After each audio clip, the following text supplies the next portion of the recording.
Buwisit! Wala din nangyari sa mga pinaghirapan natin! Kaya nga eh. Naglaway pa naman ako sa dami ng pera. Sino bang hindi nangihinayang?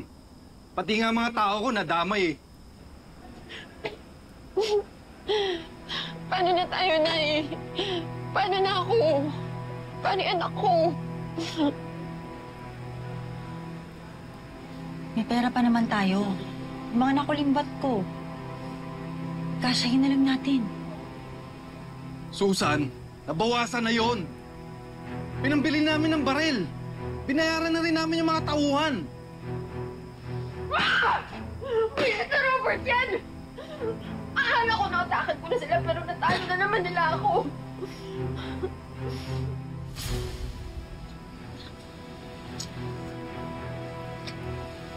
Mitzi, wala na tayong magagawa. Sinubukan naman natin, di ba? Kaya lang pumalpak talaga yung bentahan eh. Naisahan tayo ni Robert eh. Ang mahalaga, nakatakas tayo. Buhay tayo. Pero Susan, kailangan na rin nating umalis. Dahil kung hindi, dalawa lang ang babagsakan nyo. Kulungan o libingan.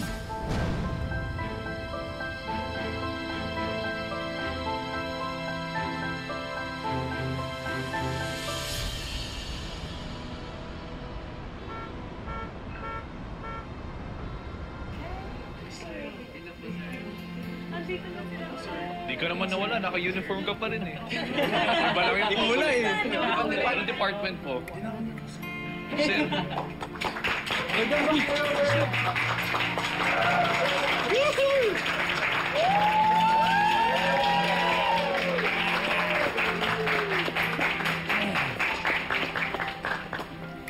Maraming salamat sa suporta ninyo at mahigit sa lahat yung pagmamahal ninyo. As you all know, hindi biro itong pagdaanan ko. Pero ngayon at nandito na ako, meron lang akong gustong ilinaw. Alam ko kung may nangyaring mga kaganapan, mga kaguluhan, at may nangyaring mga paghihimasok, mga pangyayaring hindi natin ginusto. Muntik nang mawala itong ating grocery. Pero dahil binalik na ang leadership, gusto ko hong ibalik kay Gina ang pagiging presidente ng ating kumpanya.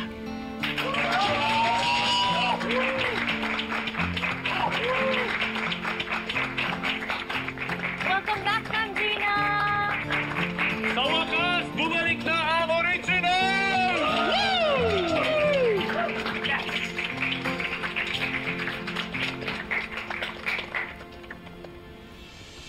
Thank you. I promise this time, I'm gonna protect not only the supermarket, pero yung pamilya na nabuo mo dito.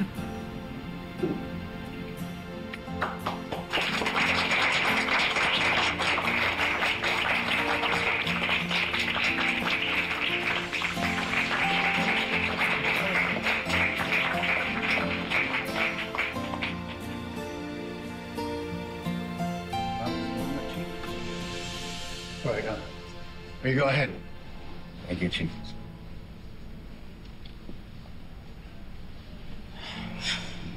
Ilang buwan na nakakataan. Di pa rin nila nahahanap si Susan at si Betsy. Wala ba silang kahit anong lead that? Well, posible wala na sila sa Manila. Maring nasa probinsya na siya, pero hindi nila matuntun eksakto kung nasan siya. Ang problema pa, Dad, wala na rin silang kamag-anak dito na pwede natin mapagtanungan. Kaya kahit ang mga pulis nahihirapan na matuntun sila. It's been months. You know, by this time, malaki na ang tiyan ni Betsy. Siya mga anak anytime. Mas iniintindi ko yung kapakanan ng bata. I understand. Gina, kapatid mo pa rin siya. Hindi ako papayag na lumalak siya sa poder ng mga kriminal.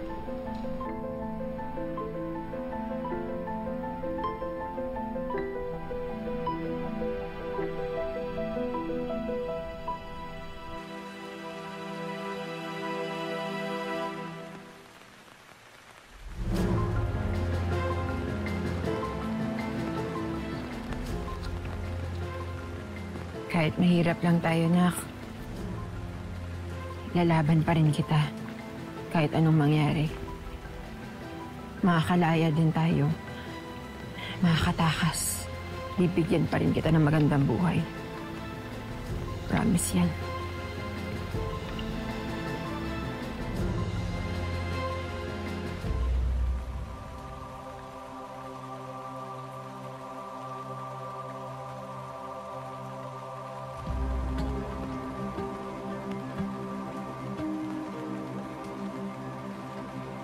Ano, Susan? Ganito na lang ba tayo? Huwag ka mag-alala. Pagkapanganak ni Betsy, magagamit natin yung bata para magkapera. Paano ka naman sigurado? Papayag yan, anak mo.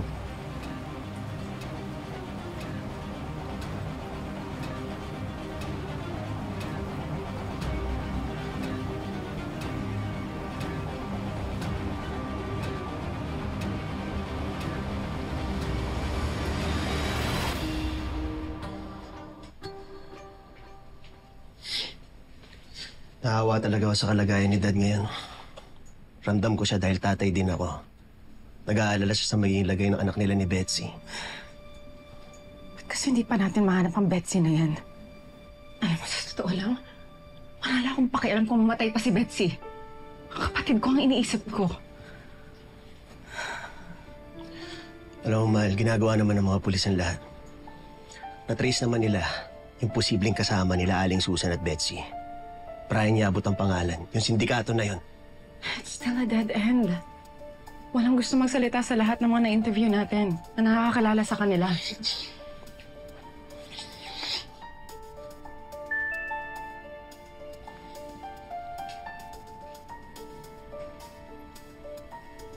What is it? Si Maki, may nakuha daw siyang info. May kapatid pala yung Brian na yun. Kapatid sa labas. Baka may alam to. It's a long shot, man. Kaya nga wag muna natin to sabihin kay Dad para di siya umasa. Pero kikilos na ako. Pupuntahan ko tong kapatid ni Brian. Aalamin ko kung may alam siya.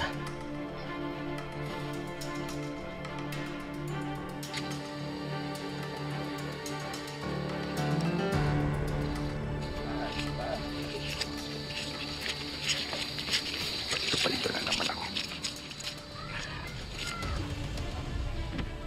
Pwede ka ba makausap? Tungkol saan? Tungkol sa kapatid mo, si Brian.